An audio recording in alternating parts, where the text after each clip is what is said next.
Marx's core concepts and the Frankfurt School's interpretation. Base superstructure. Karl Marx analyzed society through a dual structure. The base refers to economic production relations, while the superstructure includes law, culture, ideology, and religion. According to Marx, the base shapes the superstructure. In other words, economic systems determine cultural forms. The Frankfurt School reinterpreted this framework within the context of the culture industry. Media and culture are not autonomous or neutral, they are direct extensions of capitalist production.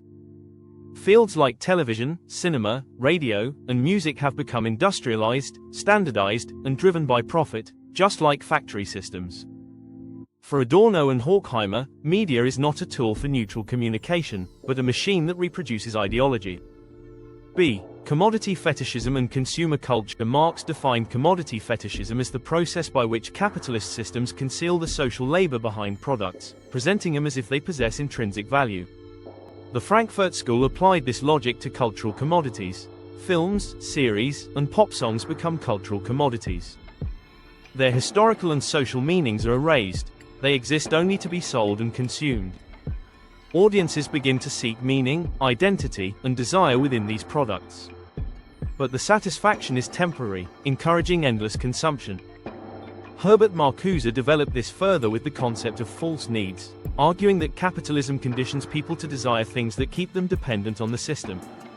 C. Alienation. In Marx's view, under capitalism, the worker becomes alienated from their labor, their product, and ultimately themselves. The Frankfurt School extended this to the realm of cultural consumption. The media audience becomes passive, dulled by pleasure and repetition. Instead of acting on their own emotions, thoughts, or desires, individuals conform to prefabricated patterns. People no longer consume what they believe in, they consume what is trending. Even though it may feel like freedom, this process produces consciousness alienation. We no longer learn how to think, we learn how to scroll. 2. The Frankfurt School's departure, cultural autonomy and critical transformation. Although Marx treated culture as part of the superstructure, secondary to economic structures, the Frankfurt School considered culture a central site of domination and transformation. According to their perspective, in modern capitalism, oppression is not only economic, it is also exercised through cultural mechanisms. Radio programs, advertisements, entertainment shows, and popular series are all ideological control devices. Here, the Frankfurt School integrated Antonio Gramsci's concept of hegemony, highlighting how power is maintained not only through force, but through consensual ideological construction. 3. The power of Marxist critique in today's media landscape. The Frankfurt School's Marxist-inspired critique is even more relevant in today's digital world. Spotify algorithms decide what you hear. Instagram transforms bodies into consumable images. Netflix recommendation systems lock users into similar content loops.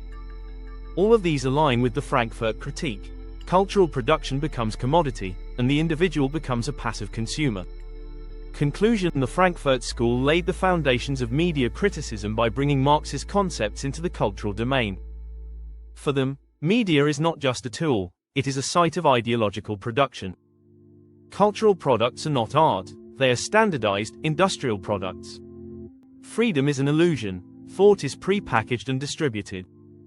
By repositioning Marxist critique at the heart of cultural analysis, the Frankfurt School reshaped media studies and gave rise to a new kind of critical awareness, one that is essential for navigating the mediated realities of modern life.